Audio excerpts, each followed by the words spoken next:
खुलुमबाय स्टुडियोआव दं आं रबिन बसुमतारी। जानो गोनां दुलाराय बर' फरायसा आफादनि 52थि बोसोरसालिया जथुम्मानि हाबाफारिया थाद'नाय गैयै सोलिगासिनो दं।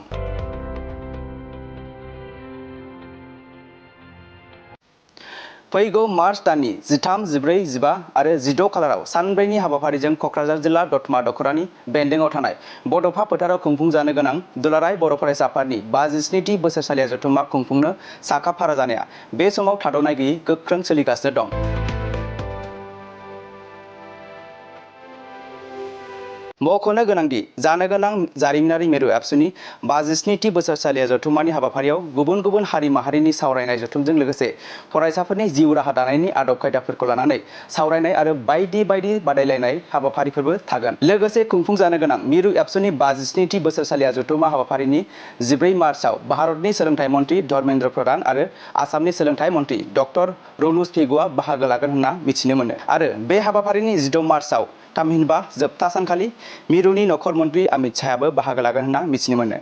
बेनि अनगायैबो बे हाबाफारियाव आसामनि गिबि मन्त्रि डक्टर हिमन्त बिश्व शर्माजों लोगोसे गोबां दैदेनगिरिफोराबो बाहागो लागोन। दुलाराय बर' फरायसा आफादनि जे 52थि बोसोरसालिया जथुम्मा जागोन बे बड'फा फोथार थावनियाव दिनै दतमायावहाय गोबां बेवहाय रिसेपसन कमिटिनि दालाय आफादफ्रा लाहार फाहार खालामगासिनो दङ। जेरै गिदिर गिदिर जोंनि मेन फान्डाल लुफुंनाय, आलासि न' लुनाय आरो डेलिगेट बादा लुनाय, बाहायनो हल थानाय, लोगोसे एग्जिबिसन सेन्टार लुनाय, ओंखाम जाग्रा बायदिसिना दिनै गासिबो गेट साजायनाय बिथांमोना बयबो गोसो होनानै मैखोमै मावगासिनो दङ। फिरफिला बिरहोनाय थावनि बेबो सोलिगासिनो दङ। दा बेवहाय जिहेतु दिना बारा गैला, जों मिजिंथिदों जे बेखौ गासिबो बिथांमोनहा थि समावनो जोंनो बोखांनानै होगोन आरो बेबायदि नोजोरजों जों दुलाराय बर' फरायसा आफादनिफ्राय जाहाथे बिथांमोना मैखोमै गासिखौबो मोजाङैनो मावफुंनानै होनो हायो, बिनि थाखाय जोङो बेवहाय नोजोर लानो फैदों। आरो दिनै जोङो नोंथांमोननि गेजेरजों बेखौनो मिथिहोनायजों लोगोसे जाहाथे जोंनि जानो गोनां हाबाफारियाव गोबां बेवहाय जोंनि थान्दैजों लोगोसे नोजोरबोआरि बिथांमोना बाहागो लाफैगोन आरो सानफ्रोमबोनि जे हाबाफारि, जेरै 14 अक्ट'आव जोङो गुबैयै बावहाय सोलोंथाइ मन्त्रि इन्डियानिफ्राय फैगोन धर्मेन्द्र प्रधान बिथाङा आरो आसामनि सोलोंथाइ मन्त्रि रनज पेगु बिथां फैगोन। फरायसाफोरनि बाहागो लानायजों बेवहाय जोङो मोनसे गेदेरथार मोनसे सावरायनाय हाबाफारि लादों आरो बेखायनो नोंथांमोननि गेजेरजों मिजिंथिदों गोबां फरायसालिनिफ्राय फरिखा गैथ'यैलाय बै समाव जाहाथे फरायसाफ्रा बेयाव बाहागो लाफैगोन होननानै जों मिजिंथिदों। बिनि उनाव जोङो ओइदिननो जोंहा गुबुन गुबुन हारि माहारिखौ लानानै बाहाय बायदि मोनसे सावरायनाय दङ आरो बिनि अखानायैबो जोङो बेबायदिनो जोंनि गासै जे सावरायनाय बा सावरायमेल जों दङ बावहाय बेफोरखौ जोङो 15 अक्ट'आवबो जोङो दोनदों आरो बेजों लोगोसे जोंनि भलिबल बादायलायनाय, बुलुर बादायलायनाय, काबादि बादायलायनाय, लोगोसे बावहाय जोंनि मेथाइ खननाय, खन्थाइ आवरायनाय आरो दान्थे-बिदान्थे हरखाबै बुंनाय बादायनाय बेफोर गासिबो जोंनिया बेयाव सोलिबाय थागोन। आरो बेजों लोगोसे जोबथा दिनाव जे गेवलां मेल जागोन बेवहाय जोङो 16 अक्ट' खालि जोंना मानगोनां भारतनि नखर मन्त्रि अमित शाह बिथाङा बेवहाय फैगोननि जोंनो खौरां हरबाय। दा बिनि थाखायनो जोङो मैखोमै बाहाय बेखौ नाजावनो बरायनो जों लाहार फाहार खालामदों आरो मिजिंथिबाय जे बे ओनसोलजों लोगोसे गुबुन गुबुन जोंनि बे ओनसोलाव रायजो जानाय बयबो मैखोमै बे जथुम्मानि जे गेवलां मेल बेवहाय बाहागो लाफैगोन। जोङो बावहाय गासै बाहागो लागिरि बिथांमोनखौ जोङो 2 लाखसो जोङो गासै जोंनि हालामनिफ्राय बेवहाय बाहागो लागोनखौ जों मिजिंथिदों। मानोना जोंनि बे गेदेरथार मोनसे बोसोरसालिया जथुम्मायाव जोङो बेखौ बड'फानि जोनोम जायगानि बे ओनसोलाव थावनियाव बड'फा फोथार मुङाव मुं दोननानै दिनै जों बे हालामावहाय जाहाथे बे मोनसे जारिमिनारि थावनिजों लोगोसे जारिमिनारि मोनसे बेवहाय दुलाराय बर' फरायसा आफादनि बोसोरसालिया जथुम्मा जानानै थाङो आरो ओंथि गोनाङै बे जाहाथे बारग'लाङो, बिनि थाखाय जोङो दिनै नोंथांमोननि गेजेरजों फिन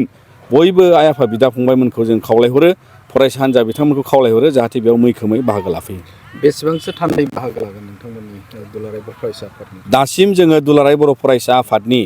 गासै जोंनो दख'रानि बिबानगिरिफ्रा बेवहाय हाबजोबनो मोनगोन थान्दै महरै आरो जिल्लानि थागोन आरो बेवहाय दालाय आफादनिबो बेवहाय माखासेफ्रा बेवहाय बाहागो लागोनखाय जोङो गासै दासिम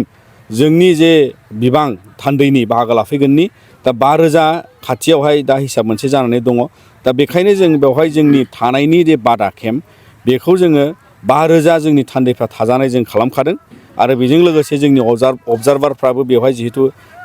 थाफाजोबगोन, गेलेनाय मोसानाय बादायलायग्रा बिथांमोना फैगोन। दा बेबायदि जों मोनसे दिनैहाय थागथियारि जोङो खालामनानै दोनदों आरो बेखायनो जों मिजिंथिबाय जोंनि थान्दैफ्रा बेवहाय लैहोर लैहोरै बाहागो ला। दिनै जोंनियावहाय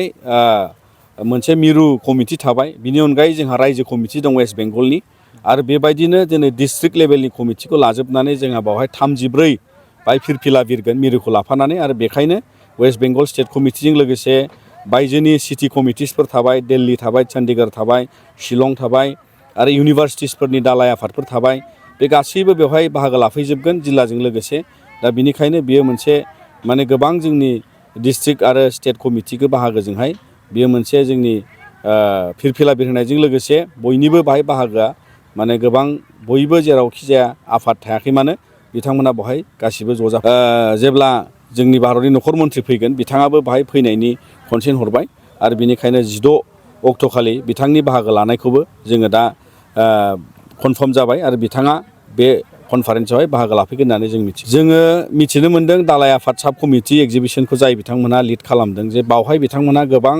रोखोमैनो बाहाय बाहाग खालामनानै दिन्थिफुंनायनि राहा लादों जेरै हर्टिकालसारा मोनसे आलादा कम्पिटिसन सोलिगोननो बिथांमोननि एग्जिबिसन सिङाव बेजों लोगोसे बावहाय सरकारि माखासे बिफानफ्रा गावबा गावनि दिन्थिफुंनायखौ लाबोगोन बेखौ मोनसे जों मिथिनो मोन्दों आरो बर' न'खर बाहाय दिन्थिफुंनाय मोनसे राहा लानाय जादों बेजों लोगोसे बायदि जोंनि दोरोङारि जि बेसादफोर GI टेगनि बेसादफोर आरो बेवहाय जोंनि माखासे फालांगियारि बिथांमोनहा जि जोम फाननायनि माखासे बेबादि गला दखानफोर बिजाब फाननायनि जे मोनसे राहा बुक फेयार खालामफानायनि बेवहाय मोनसे राहा जानायखौ बिथांमोना जोंनो फोरमायदों आरो बेबायदिनो बियो मोनसे नायथावथाव आरो इनफरमेटिभ आरो बियो मोनसे बयनोबो माखासे गियान होनो हानाय बे एग्जिबिसन जागोन होननानै जों फोथायदों आरो हाथाइसालिया बेलेग मोनसे लकेसनाव थागोन बेखौबो रिसेपसन कमिटिया नोजोर लानानै बिथांमोना डिसिप्लिनै माने बावहाय फालिनो थाखाय नाजादों मानोना नोंथांमोनहाबो नुदों बे जायगाया दुब्लि माइ गायग्रा हालाम आरो बेखायनो जोंबो दुलाराय बर' फरायसा आफादनिफ्राय हानायसेबां जोङो बुंबाय थादों जाहाथे बेवहाय रावबो माने बावहाय बथल बायलांनाङा बथल बाहायनाङा जौ बथलानो जा दै बथलानो जा दिंग्रिनि खुनु बेसाद प्लास्टिकनि बाहायनाया जाहाथे बेवहाय सेरखाय बेरखाय जानाङा डास्टबिन मेनटेन खालायनांगौ गुबुन गुबुन रोखोमै साखोन सिखोन लाखिनायनि नोजोर बोनायाव जों दुलाराय बर' फरायसा आफादाबो रिसेपसन कमिटिजों लोगो नांनानै बिथांमोनखौ जोङो बे बेलायाव नोजोर बोगासिनो दं गोजोन्थों।